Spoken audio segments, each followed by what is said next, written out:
দুদকে 2 trunk ভর্তি টাকা। অভিযানে জব্দ করা এই অর্থ পাঠানো হলো ট্রেজারি শাখায়।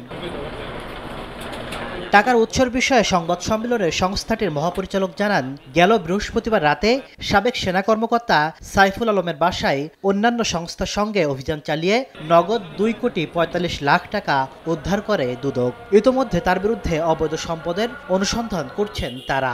লেফটেন্যান্ট জেনারেল জনাব সাইফুল আলম বিরুদ্ধে একটি অভিযোগ অনুসন্ধানাধীন ছিল। সেই অভিযোগ অনুসন্ধানকালে তার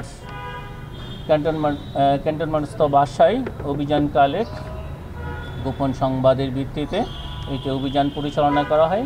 সেই অভিযানে 2,45,00,000 টাকার বেশি অর্থ পাওয়া যায়।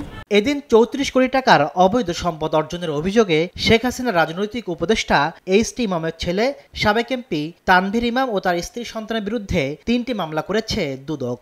সম্পদ অর্জন এবং দখলে রাখার অপরাধে তার বিরুদ্ধে দুর্নীতি দমন কমিশন আইন 2004 সেই সংশ্লিষ্ট ধারায় একটি মামলা রুজু হয়েছে। এছাড়া নিয়োগ জালিয়াতির ঘটনায় মামলা হয়েছে গোপালগঞ্জ বিজ্ঞান ও প্রযুক্তি বিশ্ববিদ্যালয়ের সাবেক ভিসি খন্দকার নাসিরউদ্দিন সহ 4 জনের বিরুদ্ধে। নিয়োগ সংক্রান্ত জাল জালিয়াতি এবং ক্ষমতার অপব্যবহারের। তাসলিম তৌহিদ, সময় সংবাদ, ঢাকা।